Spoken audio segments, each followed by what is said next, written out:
Apakah benar Bu, PPN naik Bu? PPN ini lebih mudah untuk pemungutannya. Itu dibebaskan dari pengenaan PPN yang 11% ini. Halo Sobat Pembelajar, jumpa lagi nih di acara kita semua ya. Masih dengan Irma Suryani Lubis di sini. Kita berada dalam acara Martabe. Mari kita belajar.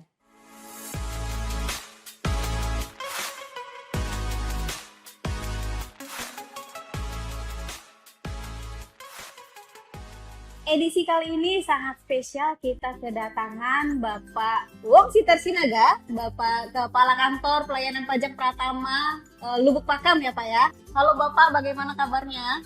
Baik, Bu Irma. Alhamdulillah nih kita akhirnya bisa kolaborasi ya Pak ya. Boleh diceritakan sedikit mungkin tentang tema yang akan kita bawakan pada edisi kali ini. Terima kasih Bu Irma, para sobat pembelajar yang saya hormati. Kali ini kami dari KPP Pratama Lubuk Pakam bekerja sama dengan Balai Diklat Keuangan Medan akan memberikan materi tentang Undang-Undang Nomor 7 Tahun 2021 tentang harmonisasi peraturan perpajakan. Nah, di sini nanti akan kita bahas materi dalam bab 4 mengenai pajak pertambahan nilai, khususnya nanti membahas mengenai perubahan objek PPN dan perubahan tarif PPN yang selama ini kita ketahui bahwa tarif PPN itu biasanya 10%. Nah, sejak 1 April 2022 itu menjadi 11%. Nanti penyuluh perpajakan KPP Pratama Lubuk Pakam akan memberikan materi kenapa berubah, apa alasannya, terus bagaimana objek-objek apa saja yang berubah dalam PPN itu. Baik, terima kasih Pak Wong. Undang-undang harmonisasi peraturan perpajakan ini kan memang benar-benar semacam milestone ya Pak Ya. Untuk Direktorat Jenderal Pajak maupun Kementerian Keuangan. Mungkin boleh diceritakan sedikit Pak latar belakang dari undang-undang PPN ini sendiri. Baik Bu Irma. Jadi Undang-Undang Nomor 7 Tahun 2021 tentang harmonisasi peraturan perpajakan memang ditujukan untuk bagaimana caranya meningkatkan tax rasio pajak, bagaimana mendorong atau meningkatkan pemulihan ekonomi yang selama ini karena pandemi, dan bagaimana mengoptimalkan penerimaan pajak. Ada di samping ada penambahan dan ada juga perubahan-perubahan yang dilakukan di dalam Undang-Undang Nomor 7 Tahun 2021 ini. Tujuannya bagaimana mengefektifkan terus mengefisienkan pemungutan pajak. Jadi memang komprehensif semua yang berkaitan dengan optimalisasi penerimaan pajak. Seperti itu Bu Irma. Terima kasih Pak Wong atas pengantarnya. Sama-sama Bu Irma, saya juga mengucapkan terima kasih ke pihak Balai Diklat Keuangan Medan yang memberikan kesempatan kepada Kantor Pelayanan Pajak Pratama Lubuk Pakam untuk melakukan kerjasama dan sinergi untuk memberikan edukasi pembelajaran kepada masyarakat terkait dengan Undang-Undang Harmonisasi Perpajakan. Terima kasih Bu Irma. Baik, mudah-mudahan cita-cita dari Pak Wong mungkin dari teman-teman di DJP atau KPP Pratama Lubuk Pakam supaya wajib pajak lebih tercerahkan begitu ya Pak. Betul. Ya? Nah, kami juga berharap kepada seluruh wajib pajak atau masyarakat dengan adanya penyampaian pembelajaran kepada sobat pembelajaran ini, kami berharap ada peningkatan kepatuhan wajib pajak baik dari pelaporan kewajiban perpajakannya maupun pembayaran pajak agar penerimaan pajak kita bisa optimal yang bisa digunakan untuk membiayai pembangunan supaya masyarakat kita lebih maju dan lebih sejahtera. Demikian Bu Irma. Mudah-mudahan tercapai ya Pak Wong ya. Amin Bu Irma, terima kasih, mudah-mudahan. Terima kasih Pak Wong. Berikutnya mungkin karena sudah diantarkan langsung oleh Pak Wong selaku Kepala Kantor Pelayanan Pajak Pratama Lubuk Pakam.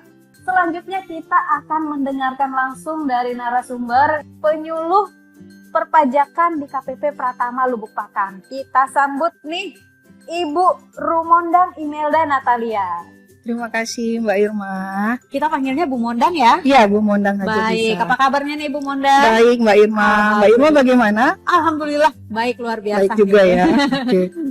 Baik nih, apakah benar Bu PPN naik Bu? Boleh dikonfirmasi mungkin? Oke, terima kasih Mbak Irma. Ya sebelumnya saya ingin menyapa dulu sobat pembelajar ya. Selamat sore sobat pembelajar. Saya juga ingin berterima kasih nih Mbak Irma telah diberi kesempatan nih untuk sedikit ya istilahnya sharing ya soal undang-undang harmonisasi peraturan perpajakan yang terbaru. Dan kali ini saya akan sedikit menjelaskan mengenai kenaikan PPN 11% ya. Mungkin sobat pembelajar sudah tahu ya semuanya ya bahwasanya sesuai dengan Undang-Undang Nomor 7 Tahun 2021, PPN ini mengalami kenaikan sebesar 1%, yang tadinya 10% itu menjadi 11%, dan ini berlaku sejak tanggal 1 April 2022. Dan ini ya benar sekali Mbak Irma, ini memang benar ya. Nah, yang ingin saya jelaskan di sini, ini alasan untuk kenaikan PPN 11% ini apa sih gitu Mbak Irma? Ya, untuk alasan utamanya ya, ini gunanya untuk membangun fondasi pajak yang kuat dan adil bagi Indonesia ke depannya. Dan untuk alasan lainnya ini kenapa dinaikkan? Karena untuk pemulihan ekonomi, untuk tujuan jangka panjangnya bisa jadi untuk dana negara ini itu bisa kita lakukan secara mandiri dari pajak kita sendiri gitu. Baik, nah kalau kita pengen jadi bangsa yang mandiri, nah itu tadi ya Bu ya, kita harus kuat secara pajak begitu ya. Iya. Baik, nah sebenarnya apa saja sih objek dari PPN ini sendiri? Untuk pengenaannya ya, ini jangan khawatir karena ada beberapa hal yang tidak dikenakan ya. Itu antara lain barang kebutuhan pokok, kemudian jasa pendidikan, jasa kesehatan, jasa pelayanan sosial, dan beberapa jasa lainnya itu dibebaskan dari pengenaan PPN yang 11% ini, Mbak Irma. Jadi untuk masyarakat tidak perlu takut ya. Saya rasa sih kalau untuk kenaikan yang 1% ini tidak begitu berdampak yang signifikan karena pemerintah juga terus melakukan subsidi kepada kalangan menengah bawah itu dengan cara lain ya, ikut seperti bansos ya, pemberian BLT. Nah, seperti itu. Dan kalau kenaikan ini ya, kalau kita lihat nih di antara negara-negara lainnya, ini sebenarnya 11% ini tarifnya itu sedang sih, Mbak Irma. Iya, nggak tinggi-tinggi banget, nggak rendah-rendah banget juga, masih sedang. Baik, itu tadi ya dari Bu Mondang ya penjelasannya. 11% itu tidak terlalu tinggi. Kalau kita memang pengen kemandirian secara finansial mungkin negara kita, mungkin ini adalah salah satu cara kita untuk mendapatkan kemandirian itu tadi ya, dengan meningkatkan tarif PPN. Dengan kenaikan tarif ini gitu, apa sih sebenarnya pesan yang ingin disampaikan kepada masyarakat gitu? Ya, bagi sobat pembelajar, untuk kenaikan ini saya sih ingin berikan pesan tidak perlu khawatir berlebihan ya. Karena seperti saya jelaskan tadi, untuk kenaikan 1% ini tidak begitu signifikan. Jadi terutama bagi masyarakat yang punya penghasilan menengah ke bawah ya Mbak Irma ya. Karena untuk pemerintah masih akan terus memberikan fasilitas-fasilitas atau subsidi untuk menanggulangi kekurangan ekonomi di negara kita ini. PPN ini lebih mudah untuk pemungutannya. Ya, untuk administrasi di negara kita ini tidak terlalu sulit untuk PPN dibandingkan dengan pajak lainnya kan. Istilahnya kalau kita beli barang tuh biasanya sudah include langsung aja PPN ya kan. Nah, sudah include di situ. Jadi tidak terlalu sulit dibandingkan mungkin jenis-jenis pajak lainnya. Dan ini juga saya ingin menyampaikan nih Ini ada beberapa nih ya mungkin ya orang-orang yang beranggapan, waduh ini nanti makanan favoritku, minuman favoritku yang di restoran A, restoran B, restoran C bakalan naik ya kayak gitu. Waduh siap-siap nih uang jajan juga mesti ditambah gitu katanya. Ini aku juga mau jelasin ya bahwasanya PPN yang melekat pada makanan dan minuman yang kita beli sehari-hari itu berbeda dengan PPN yang saya sampaikan ini. Kalau yang di restoran, di kafe, yang dijual-jual di mana ya kayak di food court gitu ya, itu adalah pajak daerah atau pajak restoran dan tarifnya sampai saat ini masih sama, tetap 10%. Itu masuknya adalah ke pendapatan daerah, jadi bukan PPN, karena PPN atau pajak pertambahan nilai itu adalah pajak pusat. Nah, kira-kira seperti itu.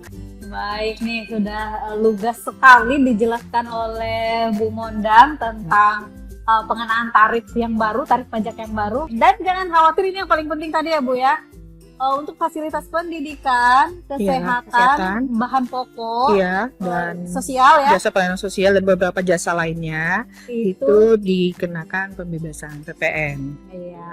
Jadi hal-hal yang krusial ya bagi masyarakat itu tidak dibebankan. Kira-kira seperti itu. Baik, mungkin demikian edisi Martabe kita kali ini. Bu Mondang mungkin ada pesan untuk sobat pembelajar atau wajib pajak di rumah? Ya, untuk sobat pembelajar, pesan saya tadi jangan panik, jangan takut, dan saya berharap sobat pembelajar juga tetap turut ya mendukung apapun program pemerintah demi peningkatan perekonomian negara kita. Dan bagi sobat pembelajar nih yang ingin tahu lebih lanjut lagi mengenai perpajakan atau ada masalah dengan pelaporan pajaknya dan sebagainya, jika ada perlu, ini juga terutama bagi yang terdaftar di KPP Pratama Lubuk Pakam ya Mbak Irma ya, ini yang domisilinya di Kabupaten Deli Serdang, ini boleh datang loh ke kantor kita untuk konsultasi. Kantor kita ini ada di Jalan Diponegoro di Gedung Keuangan Negara. Nanti boleh datang konsultasi atau boleh juga menghubungi WhatsApp kita ada WhatsApp ya. Untuk WhatsApp untuk konsultasi di nomor 0811 6100 125. Dan kita juga ada media sosial ya berupa Instagram bagi sobat pembelajar yang ingin follow, boleh di follow di @pajaklubukpakam. Nah, nanti kalau ada perlu, ada mau tahu sesuatu atau ada masalah yang mengenai perpajakannya, sobat pembelajar boleh hubungi nomor WA tadi atau hubungi direct message ya misalnya ya ke admin Instagram kita. Baik, tidak lupa kami terus berterima kasih sekali nih Bu Mondang yang sudah memberikan edukasi, sosialisasi kepada sobat pembelajar di rumah.